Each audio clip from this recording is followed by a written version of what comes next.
Hope everyone is having a good day. Hi, Hi, Emily. Oh, I set this up wrong. Hey, how are you? Good. Sorry, I was a minute late. It didn't trust me logging into this account, so it didn't like me. What was your run today? What'd you do? I had 13 miles, so it was pretty good. It's getting hot here, though. I went like definitely too late, but yeah. What'd you have? You have to start. I started at 7:30, and I was like regretting it. I think I need to start like 6:30 or 7 now. It's so hot. It's like 104 here today, which is like low 40s Celsius, I think. It's really hot. So, oh my God. What'd you have? I just had 6 miles easy. Tuesday, Thursdays are my like heavier workout days. So Wednesdays are very chill for me, which has been great. Yeah. Okay. So for people that just tuned in, my name is Emma Coburn. This is Emily Sisson. We run for New Balance, and we are doing a takeover today to show you what some of our post-run mobility exercises are. We'll take you through probably, I think, Emily and I think we can take you through about 10. Yeah. Some are with resistance bands, some are just body weight, and Emily and I don't train together. I train in Colorado and Emily trains in Arizona, but we have a ton of overlap actually in what like exercises we do to keep our bodies feeling healthy and strong. And Emily has been crushing on posting great at-home workout stuff. So go to her page if you want to see more. I have some on my page. And you have a lot. You have a lot of really good ones. Well, I've been liking your ab stuff. You know, your like around the world with the ball.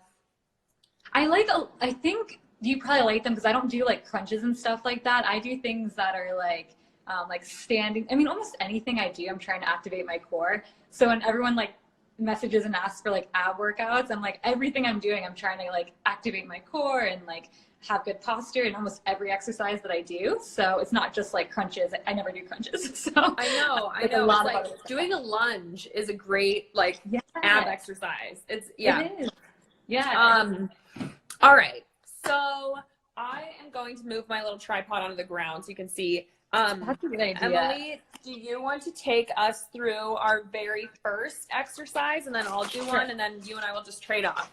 So okay, I can either start off with, do you have like a yoga strap or like a power band for like ankle mobility? Yeah. Okay, so I'll start with that one because I do this one like every day before my runs. Okay, I just need to like get it. Okay, that's not gonna work. I need to like lower. I ordered this tripod for these videos and I left it outside and I feel like it like deformed a bit or something because it's like, maybe it was just cheap, but it doesn't work. I have one that I use, but it's so bright here today that I'm really backlit. Colorado is not hot like Arizona, but it's definitely getting to be summertime here. So a little bit warm and bright outside. So my backlight is terrible, but I'm here. Okay, can you see? So this is something I do like every day before my run. So like you can't see it that well. Ankle mobility is so key for runners, as is like hip, thoracic, spine. Like those are the 3 key ones I do. And this is just a simple like exercise I do before I go out the door. I wrap like a yoga strap. I don't know if you can see it, like around my ankle. Yeah. Like and I just go back and forth a few times. Oh, I love this. Yes. Yeah. You can't see my head, but this one is just really good for like, because a lot of runners have very stiff ankles and not great dorsiflexion. So this one just Emily, when I do this, I try and put this like the strap right in my kind of ankle joint on the top of my foot, right? Yes, yeah, right there. That's what I was taught anyway. And so I do that like 10, 15 times, I guess, before I head out the door. And you can like elevate it too. I don't have any books right here, but you could even like put your foot on a few books or something and stack it and get like a little bit different of an angle too. Emily, we do this at the end of our weightlifting sessions too. Like same thing of like getting some mobility. Yeah. So do you do more mobility stuff before or after your run, or is it kind of like both? Oh, I do both.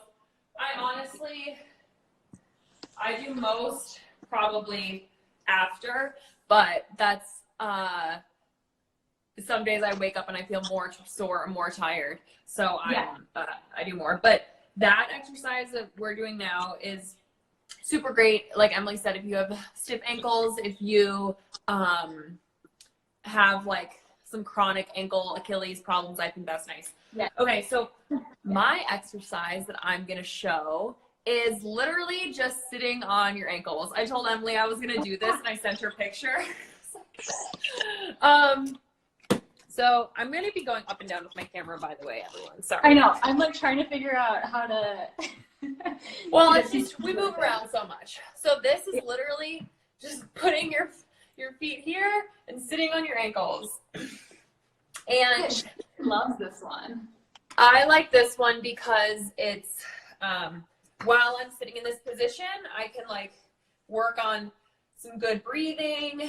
I can work on my posture. But then, again, if you have stiff ankles and if you have calf, Achilles, lower leg issues, this is great for plantar flexion and getting that nice stretch. So I just sit here and relax. Usually drink like a protein shake or something while I'm sitting here, or my coffee. This is such a relaxing one. Emily, what was in your post-run smoothie today? Oh, so I don't ever measure anything. I just throw in what I have. So I had tart cherry juice, which is like great for inflammation, I've been told. So I threw in tart cherry juice, some almond milk, frozen blueberries, raspberries, banana, Greek yogurt. That gives it like this thick kind of like milkshake like consistency, and a protein powder, I think. So I throw in like whatever I have. I don't even like. But when it's like 100 degrees, I bet a smoothie sounds so good. Oh my god, it's so refreshing. I love it. That or like watermelon right after a run, like hits the spot.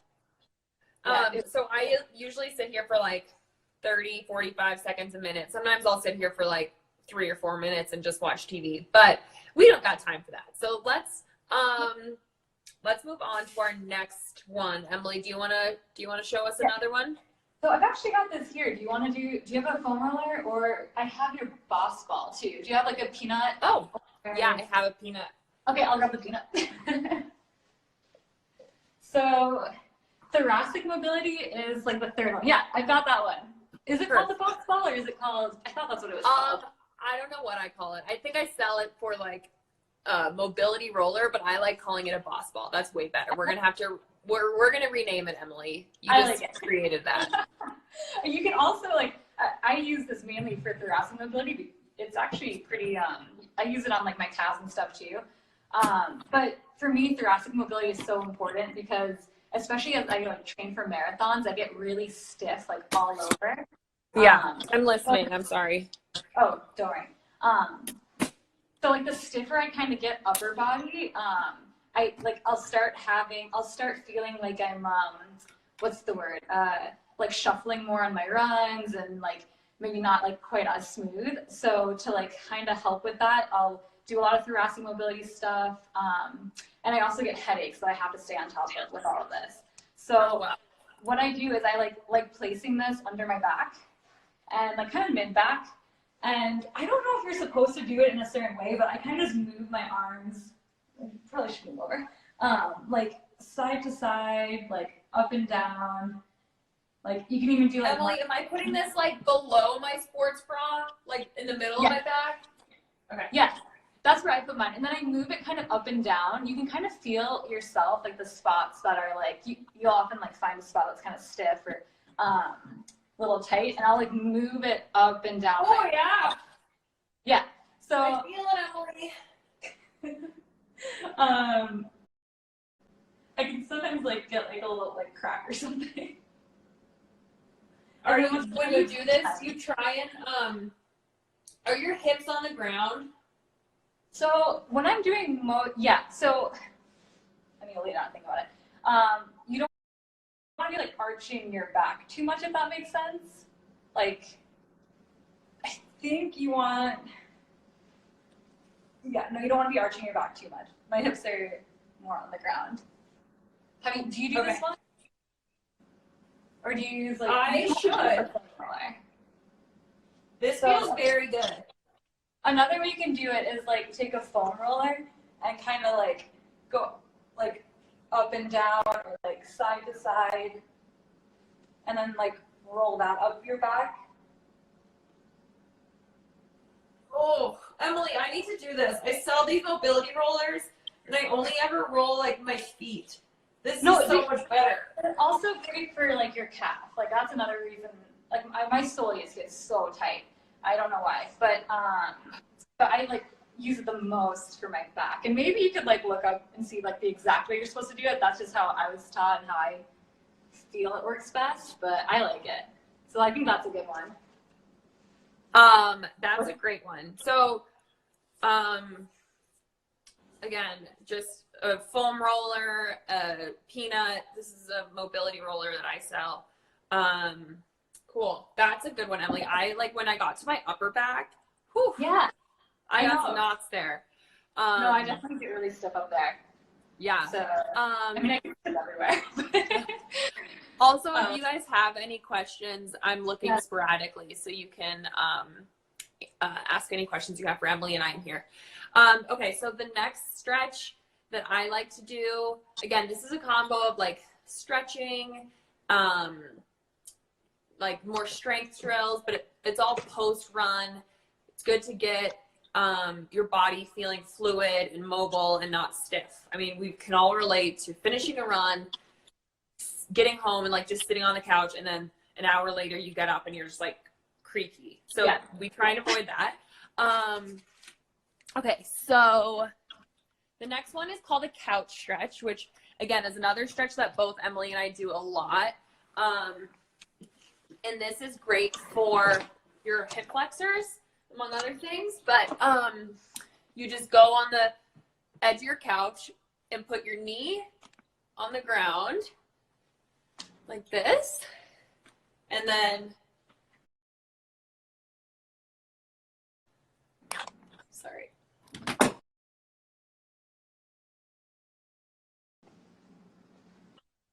Oh, no, okay, so I'm just sitting, I'm just knee up on the couch. Let me go farther away like Emily's doing so you can see it. Yeah, it's kind of hard on you to try that. I know. Anyway, so this is a great exercise. You'll feel this all through your quad, your hip flexor, your obliques a little bit. And so when people do this stretch, the tendency is to make a mistake by like tilting your body and getting a stretch like that. But the actual better way to stretch is tilt your pelvis under like this, and then you'll feel it more. Kind of the rookie mistake is to go like this, but you want to instead tuck your pelvis, and then you'll feel a really good stretch through here. I do this one every day after my runs because I'm so like quad dominant that like my rectus femoris just like feels great, like stretching like the front of my quad. And like I'm quad dominant too, Emily. We're twins. I also like this one because I literally can get into this position and watch TV. So like all of these stretches that we're showing are great for just in your living room after you're done running. Spend 5 or 10 minutes. And so this one is called the couch stretch. And all you need is a couch or something similar. And how long do you hold this one for? I usually do like 30, 45 seconds on each side, maybe a minute. But again, it's just my level of soreness that day. Yeah. Okay, let's see. I'm going to answer a couple questions in here.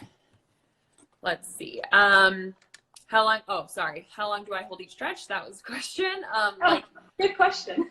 Yeah, good question. Probably like, again, 30 seconds to a minute, anything in that range. If something is feeling more sore, I'll spend a little bit more time there. Does your hair ever get damaged from running?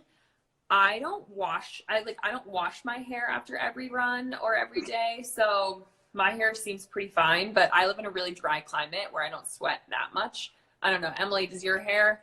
I noticed that mine gets brittle. It definitely changes. Like, so, but I'm like you, I don't wash it every day because I think if you overwash it, it gets rid of some of like the good oils in your hair.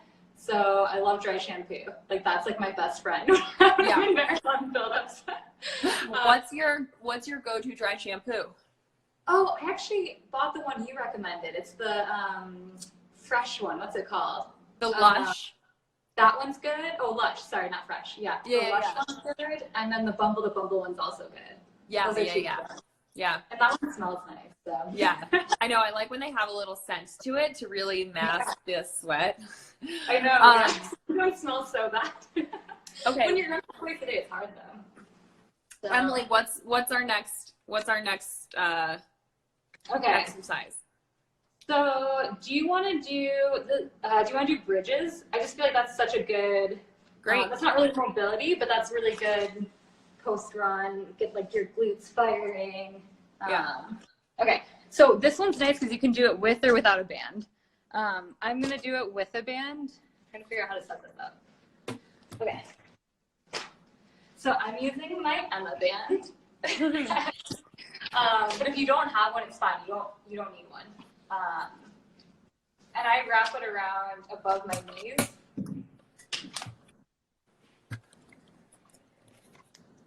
I'll get there eventually, Emily. This is just a very mobile. This is a mobile production. You know, we're changing our angles all the time. We're switching it up. We're keeping it like fresh. So let me know when you're ready. I'm ready. Okay. So with the bridge, I'm trying to remember like the key keywords that you need to remember. So you can do a bridge elevated or just on the floor. And I'm just gonna do it flat on the floor. The key, can you see me? Yeah. Okay. So the key with this is to kind of keep your back flat. And when you lift up, kind of press down through your heels, and you can use the band a bit to press out into, and like raise up. And you want to feel your glutes working. Yeah. And I'll do this one, and like your core should be engaged too. Like in almost everything I do, I'm like keep your core engaged. That's like something I have to remember. So I'll probably do 10 to 15 of these, maybe 10, and then I'll switch and do single leg. And how long do you hold at the top? Just like a second, or? Yeah, just like a second or two. I actually don't count. I just like maybe do like a second or two. And so Emily said this, but a good cue is like heels in the ground. Like my toes are not even touching the ground because that makes me engage my glutes more than if my toes are on the ground, then my quads take over a bit. Yeah. But yeah, that's definitely a key I have to remember. And one thing I always want to do was with my left foot, for some reason I always want to like put it, like I want to use like the outside of it more than the rest of it. So I kind of try to keep it like the pressure distributed equally, if that makes sense. Yeah. And so I'll do like 10 of these, and then I probably did like 3, but just for like too quick, then I'll do like one-legged ones. And ooh, yeah. And one side's definitely, this side's harder for me than the other side, which I guess is a good thing, it's something to work on.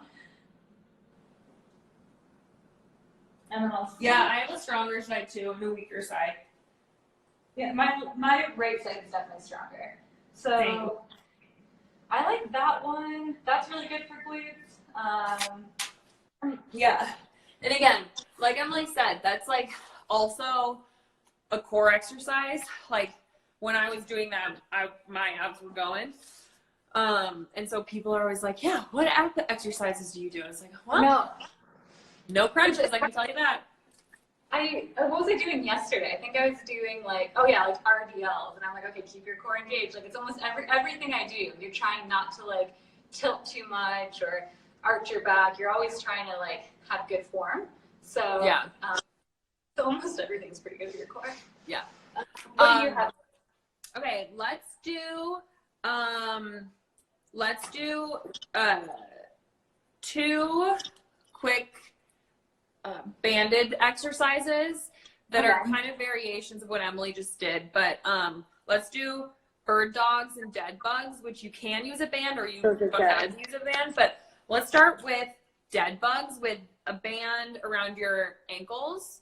So dead bugs, you go on your back. And again, like Emily just showed, you really want your back should be flat on the ground the whole time. And then a traditional dead bug is just opposite arm, opposite leg, like this. And so when you're doing this, your low back should stay on the ground the whole time. And so just go nice and slow. And then if you want to add a bit of a challenge, you can add a band just around your feet and then like push out. I love this one because it never gets easier. Like I've done this one for years and it's still a really good core exercise. Yeah. And then if you're adding a band, I feel like I definitely feel like my hip flex are going a little bit more. It's harder in my core. And then while we have our band on our feet, I just thought we could roll over and go into a bird dog, which is the opposite of what we were just doing. Get like in a tabletop position and then opposite arm, opposite leg. And where do you wrap your band? Do you wrap it around your feet or around your knees? I wrap it around my feet, but I've seen people wrap it around their knees too. I think that's how I'm trying to remember. Yeah, I think I wrap it around my knees. So I'm going to try it around my feet. I find the hardest, like the things I always forget with bird dogs are like when you're pushing your foot away, you want to keep like your foot like flat, if that makes sense. You don't want to be pointing your toes. And then you can feel like your glute engage more. Yeah. And then the other thing is people sometimes when they're doing this exercise, you'll see people in the gym doing this and they'll go and they'll overextend their back. So Emily and I both, you could even like put a mobility roller there to challenge yourself, but really want your low back to be nice and still. And then like Emily said, the flexed foot.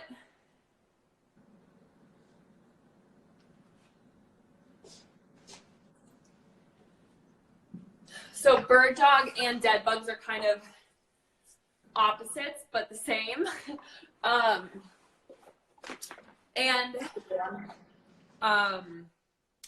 You can add a band or not. Emily, do you have one more exercise? We're short on time now, so do you have one more? My last one was bird dogs that I wrote down. Oh, yeah.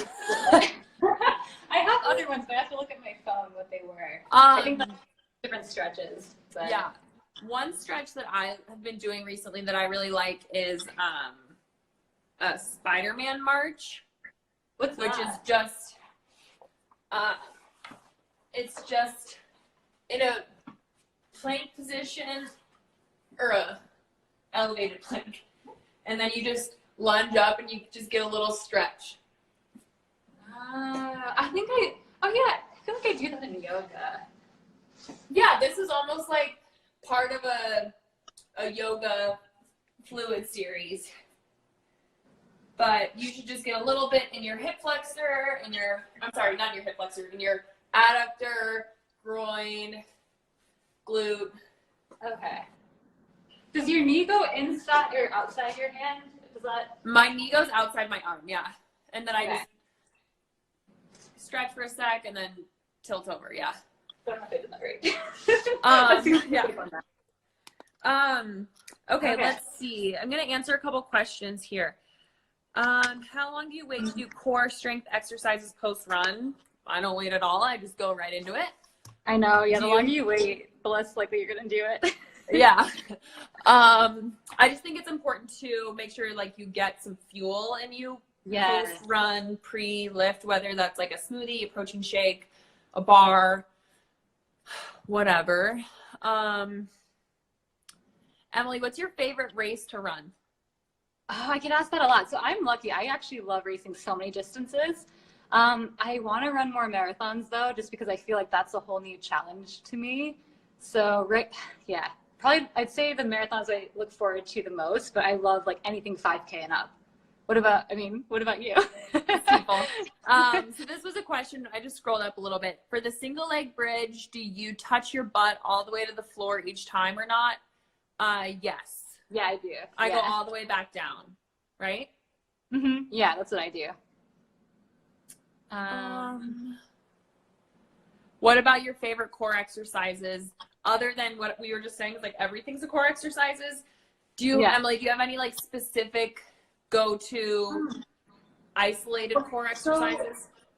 I can go get it in the other room, but I love like that stir the pot one that I did the other day with like I can go grab the ball, but I don't know if I have time. No, you're good. Just everyone go to Emily Sisson's page after this, because she just posted a great series with of like some isolated core exercises. Yeah, right? It's with a Swiss ball. It's a Swiss ball one. It just never gets easier. But planks are really good, like because those never get easier either. Like side planks or just regular planks, you can like switch them up, doing like I don't know, like elbow taps or like knees to your like hands. What do you think? What ones do you think? Plank is go-to. Good. All right, so we are out of time, but again, this is Emma Coburn and Emily Sisson for New Balance, and we just took you through some post-run mobility. Some of the exercises were couch stretch, sitting on your feet, Spiderman march, bird dogs, dead bugs, single leg hip bridge, regular hip bridge. What else, Em? We did thoracic spine mobility, ankle mobility with the strap. I think that's everything. Yeah. We crushed it. We got through. That's 9 exercises. We almost a little bit of everything. Yeah. Yeah. So again, we like to do these right after we're done running. Really things that help. We think it helps with feeling healthy and ready to go out and run again. Yeah. Any last words of wisdom, Emily? Wait, you cut out there, but I heard wisdom. So. Do you have any words of wisdom to share? Oh, I thought you said we're full of wisdom. I was like, okay. Words of wisdom. No, I just hope everyone's doing okay right now. I know things are kind of crazy, so hang in there. I know everyone seems to have like good days and bad days right now, so hope everyone's doing all right. All right. Well, thanks, Emily. Thanks to everyone who watched.